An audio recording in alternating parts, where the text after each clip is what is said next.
Hello everyone, this is Direwolf20, and welcome to episode 78 of Direwolf20's Let's Play series.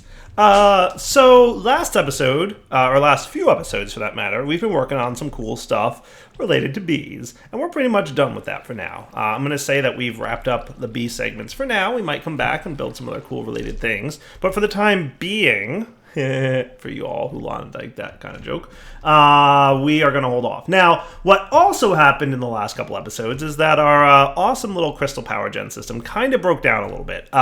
We never did get around to setting it up so that it constantly creates crystals, but I also got a lot of feedback when I was doing this deep resonance mod that a lot of people weren't interested in seeing it because they see it a lot. So, you know, flipping through and deciding what next power gen option to go with, I decided that I want to go with something that's pretty powerful, something that I haven't worked on a lot lately, and something that should hopefully be entertaining for you guys to see, and that is an old staple, one that we have definitely seen before, so it is not a new mod, but to be frank, there's not that many new power gen options available to us right now that generate lots of power, so hopefully you guys are excited to see extreme reactors. Yeah, that's what's up. It's time to go extreme.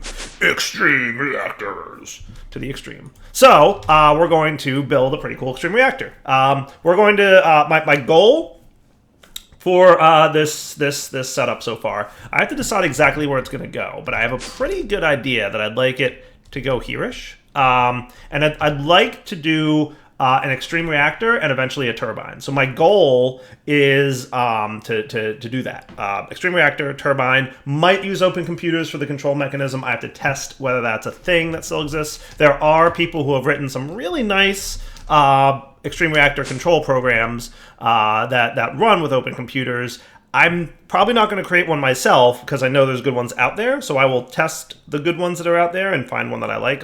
I've used one in the past that was pretty good in my last Let's Play series, but that's all getting ahead of ourselves a little bit. I think the focus right now will be setting this up. So is this corner a good place to be? That's kind of question number one. So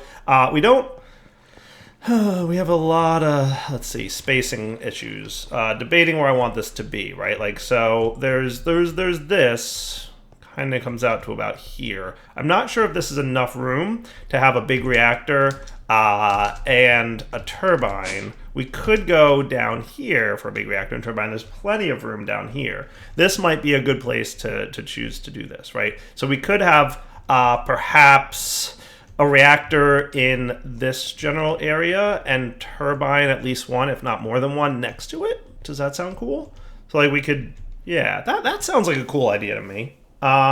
Or maybe a little bit of a smarter idea, only because it seems smarter, maybe over in this general area, we could have our reactors and turbines set up.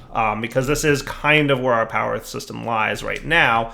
Though, that said, we will probably be changing our power storage and stuff in the future anyway, so I don't want to put something over here just because it's going to make sense for our power gen thing. So I think this corner area sounds cool. So like we could put our maybe our big reactor inside this wall, and then going long ways down that wall, we could do the turbine. Does that sound cool? I think that sounds cool.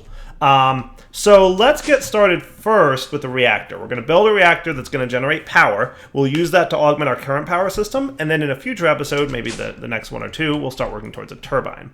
So to get started with big reactors, we're going to need a couple things. First off, we're going to need some stuff. We're going to need reactor casings. Boom. And to make reactor casings, we're going to need these things, and we're going to need to know how to make graphite bars. Luckily, it's easy. It is simply coal or charcoal smelted in a furnace. So for processing, we can just open this bad boy up and say coal becomes graphite, no problemo. Are we out of patterns? We are totally out of patterns. Let's get a stack. Boom, boom, boom, boom, boom. Loving it. Cool. So turn off processing mode and back to extreme reactors. So we totally want to know how to make reactor casings. We're going to need reactor glass. That sounds like a good time. We're going to need control rods, these guys. And we're going to need these things. And I'm going to show you guys how all this works as we go through. And we're also going to need a Reactor Controller, which I'm not going to teach it how to make those because I don't think we need to do that. What I am going to do is put all this in here, and in the redstone furnace, we're going to put our graphite producer thing. Now, are you signalummed? You could probably be resonant. So resonant upgrade kit, make me one of those, and an augment that speeds this up even further, because we're going to be producing lots of this stuff, like lots and lots. And I feel like it's probably smart to go ahead and kick off, you know, make this thing a little bit faster. Maybe we should do 1, 2, 3, 4 upgrade kits. Get a few more of them, why not? Couldn't hurt. Cool. So there's one. That'll at least get this guy boosted. Nice. All right, let's kick things off, shall we? So the build that I've decided to do is going to be a 7x7x7 reactor. And what that means is the internal space of the reactor. So big reactors, or extreme reactors, which is extreme reactors was kind of based on a mod called Big Reactors from a few versions ago of Minecraft, is a multi-block reactor mod. And you build a multi-block structure. It's typically in a cube shape. And once you've got that built, what goes on the inside of the cube determines the amount of power generated by the reactor and the amount of fuel used over time. So you can build something that generates a whole bunch of power but also uses a ton of fuel. And if you build it correctly, you can generate a whole bunch of power and doesn't use quite as much fuel. You can really, there's a bunch of different things you can do. And we're going to cover some of the mechanics of that right now. So to get started, we're going to want a reactor controller. So we're going to need at least one set of you guys. So that shouldn't be too bad to kick off. And I want to get the controller manually crafted. Cool. Reactor controller, there you go. Now, how are we for uranium? We're not bad in terms of uranium ingots. We may need more. Right now, I believe uranium is what's going to be used in the big reactor. I hope that's the case, because I don't know that there's anything else. And yellorium, or yellorite ore, is what's going to be, you know, made into uranium. So you can process these things. There's obviously many different ways. I might add it to my system of processing. We'll see. But to get started, let's get our extreme reactors. So for casings, let's get like this many to get started. That looks craftable. And let's start clearing out the 7x7x7 area that we're going to be working in. So let's get you and you guys and you. So you're going to be this way. Well, let's start it 1, 2. That might be cool. I'm going to put it here.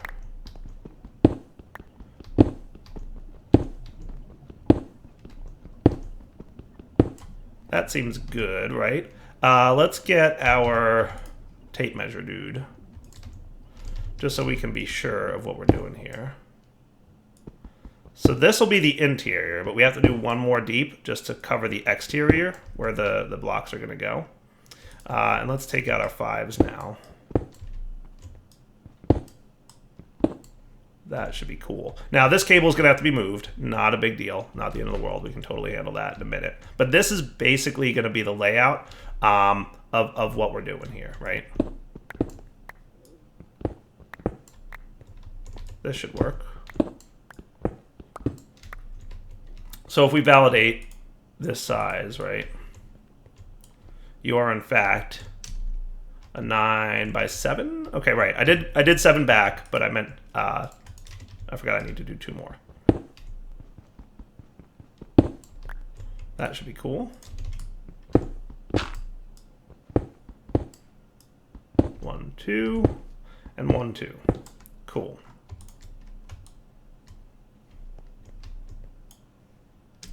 That should be good, right? 9 by... That's just wrong. It's 9 by 9. Yes. Right. Perfect. So 7x7x7 internal is 9x9x9 external. So that's not quite as deep as we want to go, because right now we've got it 5 tall. So let's do, I want to make sure that it's probably going to have to go deeper than it is taller, because I don't want to run into things that are above my head right now. So in fact, we might just go 4 deep from here. And that should probably be okay. Yeah, that's probably the smart route to take, right? So let's go 1, 2, 3, 4, and then you can go this way. 4, cool.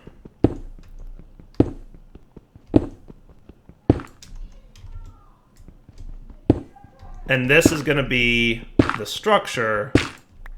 Perfect. And let's remove these guys for the time being. And I totally have to figure out how I'm going to... Now, is this like everything that's running down here? Probably kind of is. Let me rerun this cabling and we'll be right back. There we go. That should have re-hooked everything up using a different wiring line. That should be cool. So you're coming out here.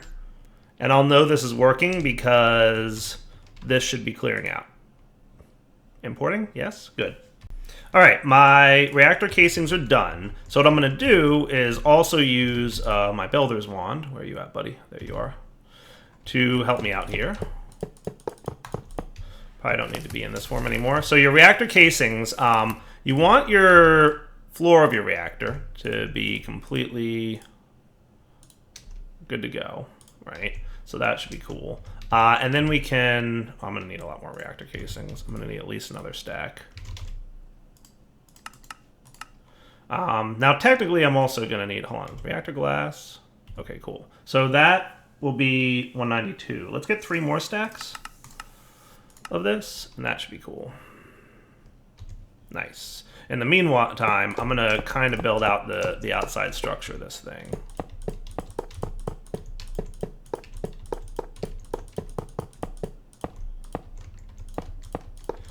So this is what your big reactor is going to want to look like.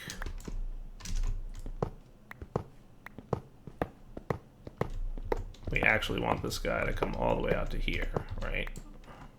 Because this will be 1, 2, 3, 4, 5, 6, 7, 8, 9. Yeah, that's right. And I'm not just doing 9 by 9 because it's direwolf, by the way. This is like a... I mean, frankly, it could be any size you want. It could be 3 by 3 by 3, or it could be like up to a really large number. But for now, we're cool. So that looks pretty good. Sweet. Okay. Now you're coming along pretty nicely. Let's get this mode. Now we're going to change this up a little bit in a second, but that should be pretty darn cool. I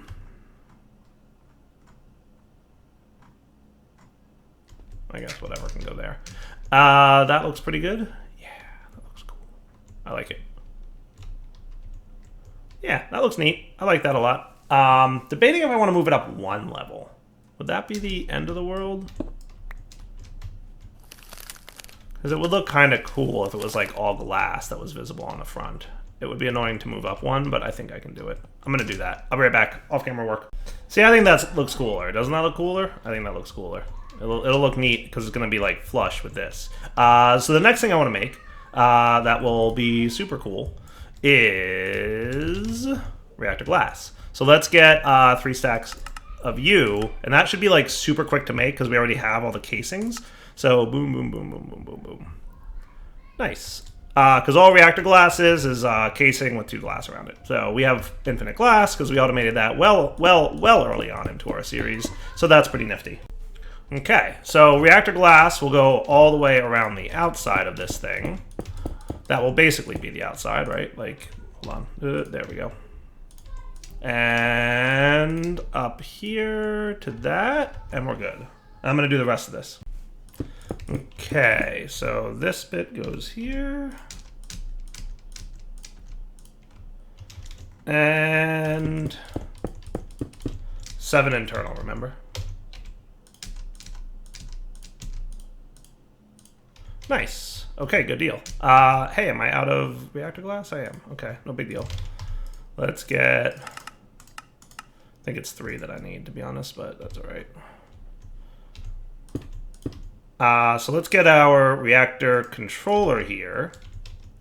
And this thing, I'm gonna stick, let's put them like right on the bottom here. That'll be a nice place. That should be valid, right? Not enough control rods, requires at least one. Cool. All right, so reactor control rods. I'm gonna do 8 of these.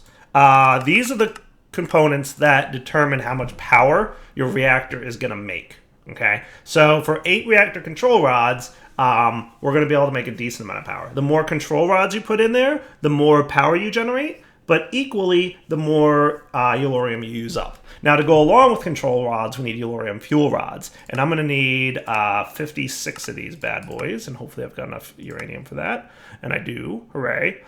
So reactor control rods and fuel rods. Cool. So we're making a bunch of graphite for that. Really pretty simple and straightforward mechanic here. You basically put reactor control rods, the 8 that we're making, are going to go up in the ceiling of this thing. And this is where I've decided they're going to go. I came up with this design kind of off the cuff. It may not be the most efficient design in the world, but it'll get the job done. So you've got 6, you're working on it 7, a little bit more graphite, and we have almost there. Come on now, buddy. 8, nice. So the reactor control rods go in here. And these guys, like I said, determine a bunch of information. Only fuel rods can be used here. Yes, I know that. Now, to go along with these, we need fuel rods. And you can see they're being produced as well. I said 56 is what I need, right? So let's come back in about 10 seconds when that's done. And 56, nice. So these go all along the length of the reactor, like so. Cool. Now, can I... Nice. And they go along the length of the reactor from the fuel rods to the bottom. Perfect. And that's what's actually going to hold the fuel. Right? Now this thing should also tell me that this block needs to be glass, and we should... Air is not valid for the reactor's exterior. There we go. We're missing a piece of glass right there.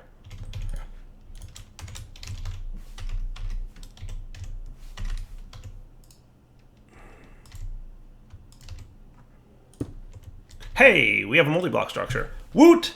Now, we could run this thing right now, except we're missing a couple things. So let's get those cooking. To make this thing actually work, we're going to need to put fuel into it. So we're going to need a reactor access port to access fuel. We're going to need some pistons, so let's get about, some of that going there. So reactor access port, this will allow us to put things in.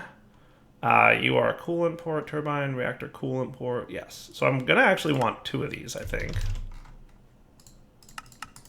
Hey, wouldn't it be nice to have a few extra chests laying around? Since I'm like every other episode requesting a chest, and I have infinite wood, so I should probably just have stacks. Where do I want to put this thing? Good question. Not entirely sure. I'm thinking behind the wall. And then we can run some refined storage stuff over to here to make this behave a little bit. So maybe like somewhat centered. We'll put our ports. Now, by default, I think they're on input mode, but if you hit them with a wrench, or an empty hand, or reactor access port, might be on the UI now. Outlet mode. There you go. Cool. It's on the UI now. This makes it so that it determines how this block reacts with items. So import, export, right? You can put uranium in here, and it'll export the waste product of the reactor, which is this stuff, which we'll take a look at in a little bit. So if we take a look at uranium, we should have some right now. So that's cool. Now I can put that in there, boom, and it'll fill up some of the liquid Eulorium that we need. So we filled up about a third. So it looks like this thing in total can hold about 3 stacks of Eulorium. So that's cool, or uranium, I guess now is what it is. So let's figure out how we're going to process Eulorium into uranium, right? So let's do something with that. So we can smelt it into 1 ingot. We can flux anodize it into 2. We can pulverize it into 2. Tectonic initiator does 3. Might not be a terrible idea to tectonic initiator it. You could also do induction smelter with slag. To get 3. Let's tectonic initiator it. Does that sound like a cool plan? We can add it to our tectonic initiator list. So let's go inside the compact machine. Bing, And remember how this works, because I kind of forget it. You can get Yellorium, because you are a Tectonic Initiator Pulverizer. And then you are going to blacklist this stuff, right? So we're blacklisting Yellorium so they won't go into normal pulverizers, right? And then you'll get processed up here pretty quickly. Sweet. I like that. So were I to put this in here, what we should see happening is it goes directly into the spot. Nice, and gets tectonically initiated. Perfect. So then let's add you to one of these exporters. Yeah, you can go in that one. Perfect. And now we should have Yellorite going in there. Perfect. Now we've got all the Yellorite production happening. Sweet. And you're producing a bunch of, like, 3 uranium grit at a time. Perfect. I like it. So that's now processing uranium for us. And we should be getting more uranium as we speak. Perfect. Back in a minute when more of that's been processed. All right, that should be pretty close to done. I already put a stack in there, so we're up to a little bit more. So you and you. Oh, we're pretty close. We got to be almost full. Yeah, 96%. Nice. So in the time that it took to do that, there we go. So this thing can store up to a stack extra uranium hanging out, and this thing's going to output it. So at this point, we have a machine that can produce power, but we don't really have anything that can transfer the power out of the machine that we're talking about here. So this thing's going to wind up creating a lot of power. But first things first, we need a reactor rednet port. No, we need a, where's the thing? Redstone flux power tap. This thing. Cool. So make one set of those. Cool. And this thing's what's going to actually transfer power. Let's put it over on this side of the wall for now. Simply because I'm going to put it like centered-ish on the block. So you're broken, and now you're reformed, and this guy can transfer power. Now, I will tell you that based on the simulator that I am testing with, this thing should produce somewhere around 28,000 RF a tick. So, Flux Ducts. These guys can transfer 25,000. So technically, that's not enough. That ain't enough. So we could make some of these cryo-stabilized flux ducts. Does that sound fun? Does that sound like a cool thing to make?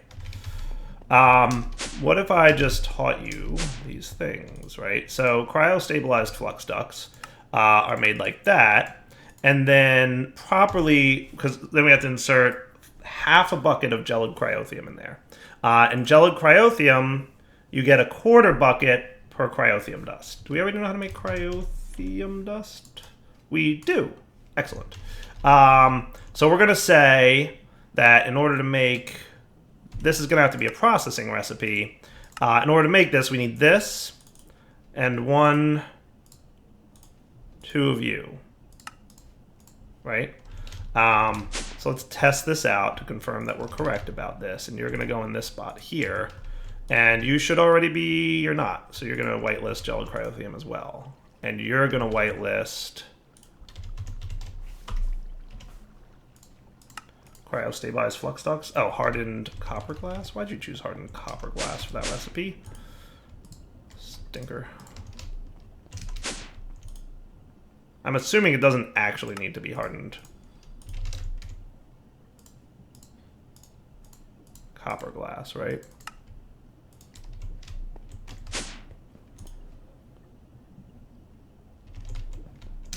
Did you not? Oh, right. When you shift click from here, it doesn't go into your inventory, it goes into the refined storage system, which is weird. So now we should be able to get, so like, let's just request one of these, right? We'll start it. It should have no problem making the thing that it needs to make. Cool.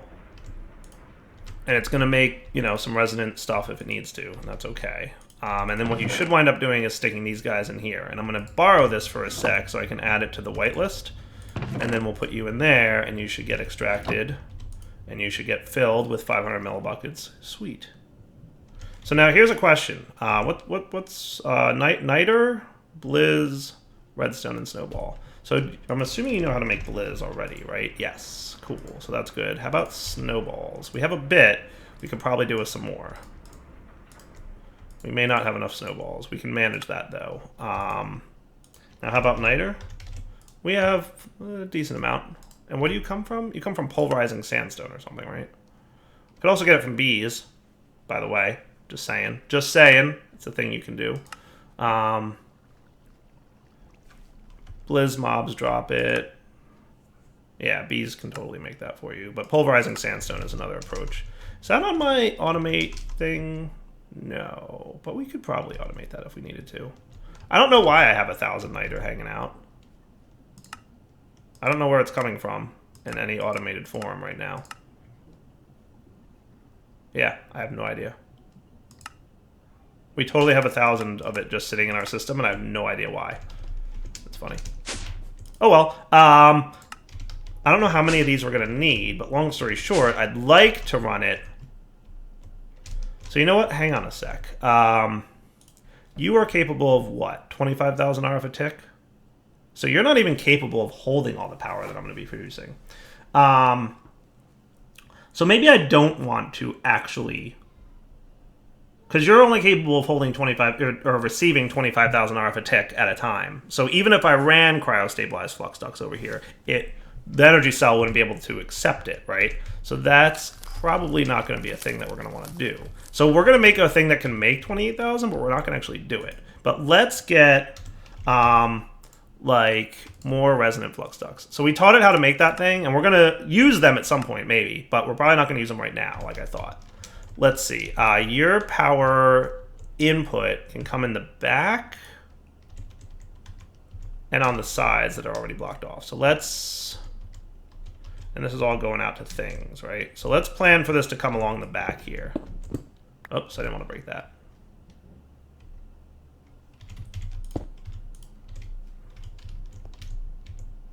Wow, this is kind of a mess back here, isn't it? Just a little bit. Just a little bit of a mess. Good times. So let's run this. I'm going to run this behind this wall. Where are we right now? That doesn't look so bad. I'll be back in a minute once I've cleared out the path where I want to go. Alright, this will be a little dire wiry. And this is probably going to change anyway in a little bit, because what's going to happen is we're going to wind up making a turbine. But this should be a basic setup.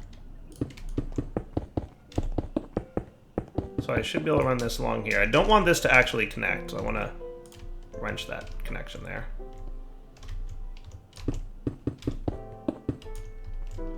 Cool.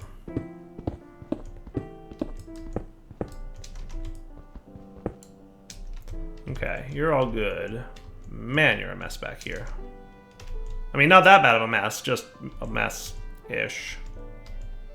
Where was my power coming in at? Where is my power coming in at?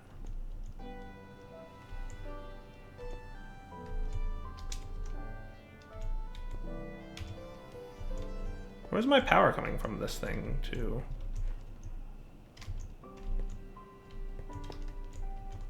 I know I was generating power with this machine. I just can't figure out where it was going to at this point. Where are you going? Oh, right. You are connected to the energy cell. Oh, so I can tap, that's right, you're connected there to there to there. So if I tapped into the side of this dude, we should be fine. And that would be less of a dire wiry situation, right? This should work, and that's cool. I forgot that I made that a, I forgot that this was connected to that. So in theory, because the sides are both blue, that should be valid, and that should work. Cool. So what I'm going to do here as a demonstration of this power gen system is we're going to turn you on. Well, turn off the lever, right? And that should cause me to start losing power on a net loss situation, right? Cool. I like that. And then let's come over here. So this thing should be valid to run at this point. Now, it's not efficient at all yet because we need to fill it with liquid. So right now it's going to run, but it's going to run very hot. And because it's running very hot, it is not going to be an efficient run system. I'm also going to clean up the walls at some point. Though, to be fair, I'm going to have a bunch of liquid in there, so you won't be able to see the walls anyway, but we'll see. Long story short, we want to put two types of liquid inside this reactor. One of them is gelid cryothium, and the other is resonant ender. These two liquids will help to cool the reactor and make the production of power more efficient. But let's kick it on now and see what happens, and just make sure that we're actually filling up. So you have a net loss of around 2,000 to 3,000 RF a tick right now, based on what's happening in the world, right? If I activate this reactor, boom, we are now have a huge amount of core heat, which is bad, and we're producing right around 4,000 to 5,000 RF a tick. And in theory, that should be going over to here. See, look, net gain, cool. So it's working, perfect. And we can have this work off a redstone signal, by the way. And then we can deactivate the reactor. And once you turn off the reactor, the internal heat starts to dissipate. And as the heat dissipates, the power generation stops. So that's a thing. And from this, we are getting this stuff. Cool. That is nifty. So we've got cyanide ingots coming in, and that's good. So that's a basic reactor, but we're going to make this way more efficient by filling it with gelid cryothium and resonant ender. However, I think that's going to have to wait till next episode. For now, it is wrapping up point. So Darryl20 signing off. Hope you guys enjoyed this episode. We will come back next time and make this reactor more efficient and probably automate a few things that we haven't yet automated. For now, take it easy.